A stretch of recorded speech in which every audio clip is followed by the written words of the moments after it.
రానన్నారు, రాలేనన్నారు, వచ్చే పరిస్థితి లేదన్నారు. కట్ చేస్తే సడన్ ఎంట్రీతో రయ్యన దూసుకొచ్చారు. మాజీ మంత్రి ధర్మాన తీరు సిక్కోలు రాజకీయాల్లో సెగలు పుట్టిస్తోంది. గత ఎన్నికల్లో ఓటమి తర్వాత సైలెంట్ అయిపోయిన ధర్మాన 9 నెలలుగా అజ్ఞాతంలోనే ఉండిపోయారు. ఆయన పనైపోయిందని అంతా అనుకుంటున్న టైంలో గ్రాండ్ ఎంట్రీ ఇచ్చారు.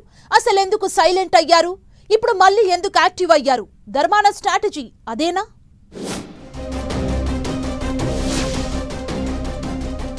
ధర్మాన ప్రసాదరావు ఏపీ రాజకీయాల్లో పరిచయం అవసరం లేని పేరు. ధర్మాన అంటేనే కూల్ రాజకీయాలకు కేర్ ఆఫ్ అడ్రస్. ప్రత్యర్థుల మాటల తూటాలు సంధించినా, విమర్శలు ఎక్కుపెట్టినా తన మార్క్ వాక్ చాతుర్యంతో సుతి మెత్తగా తిప్పికొడుతూ ఉంటారు. పాలిటిక్స్ లో తనకంటూ ప్రత్యేక ముద్ర క్రియేట్ చేసుకున్నారు. ఉమ్మడి ఆంధ్రప్రదేశ్లో కాంగ్రెస్ రాజకీయాలను శాసించిన ఆయన ఆ తర్వాత పరిణామాలతో వైసీపీలో చేరారు. వైసీపీలోనూ కీలకంగా వ్యవహరించారు. జగన్ హయాంలో కీలకమైన రెవెన్యూ శాఖ మంత్రిగా బాధ్యతలు నిర్వహించారు. అయితే గత ఎన్నికల్లో ధర్మానకు ఘోర పరాభవం ఎదురైంది. ఎలక్షన్స్ లో ఓటమి తర్వాత ఆయన కనిపించకుండా పోయారు. రాజకీయాలకు దూరంగా ఉంటూ వస్తున్నారు. దీంతో ధర్మాన చుట్టూ రకరకాల ప్రచారం వినిపించింది. కట్ చేస్తే ఇప్పుడు సడన్ గా ప్రత్యక్షమయ్యారు. ఇదే ఇప్పుడు హాట్ టాపిక్ అవుతోంది.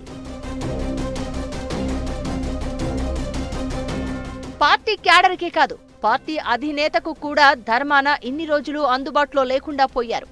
ఎన్నికల్లో ఓటమి తర్వాత జగన్ను ఒక్కసారి కూడా కలిసింది లేదు. ఉమ్మడి శ్రీకాకుళం జిల్లా నేతలతో జగన్ నిర్వహించిన మీటింగుకు కూడా ధర్మాన డుమ్మా కొట్టారు. దీంతో ఆయన పార్టీ మారబోతున్నారంటూ ప్రచారం జరిగింది.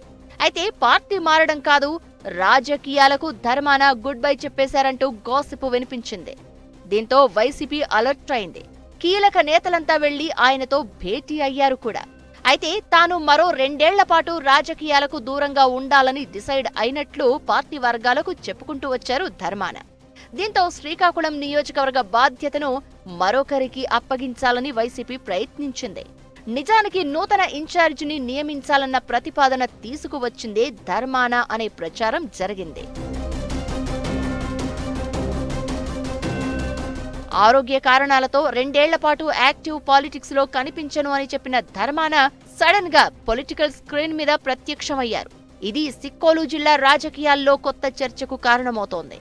మాజీ ఎంపీ పాలవలస రాజశేఖరం చనిపోగా ఆయన కుటుంబాన్ని పరామర్శించేందుకు వైసీపీ అధినేత జగన్ పాలకొండ వెళ్లారు. ఆ సమయంలో 100 కార్లతో వెళ్లి మరీ జగన్ కు స్వాగతం పలికారు ధర్మాన. ఆయన తీరుపై ఇప్పుడు రకరకాల అభిప్రాయాలు వినిపిస్తున్నాయి. ఇన్నాళ్లు జగన్ నిర్వహించిన కీలక సమావేశాలకు కూడా దూరంగా ఉన్న ధర్మాన ఇలా సడన్ ఎంట్రీ ఇవ్వడంపై పార్టీ నేతలకే కాదు, అధిష్టానానికి కూడా షాకింగ్ ఫ్యాక్టర్ గా మారిందట. అయితే ధర్మాన రాజకీయం తెలిసిన వాళ్లు మాత్రం దీని వెనక పక్కా స్ట్రాటజీ ఉందంటూ ప్రచారం మొదలుపెట్టారు. పార్టీలో సైలెంట్ గా ఉంటే నియోజకవర్గ బాధ్యతలను వేరొకరికి అప్పగించే అవకాశం ఉంటుందని, అదే జరిగితే నియోజకవర్గంపై పట్టు కోల్పోయే ప్రమాదం ఉంటుందని, దీంతో తానే యాక్టివ్ అయ్యారు అన్నది మరికొందరి వాదన.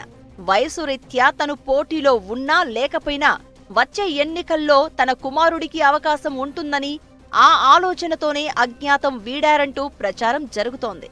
రానని చెప్పి వచ్చారు అంటే, వస్తూ హడావుడి క్రియేట్ చేశారంటే ధర్మాన సడన్ ఎంట్రీ వెనుక భారీ వ్యూహమే ఉందనే గుసగుసలు వినిపిస్తున్నాయి.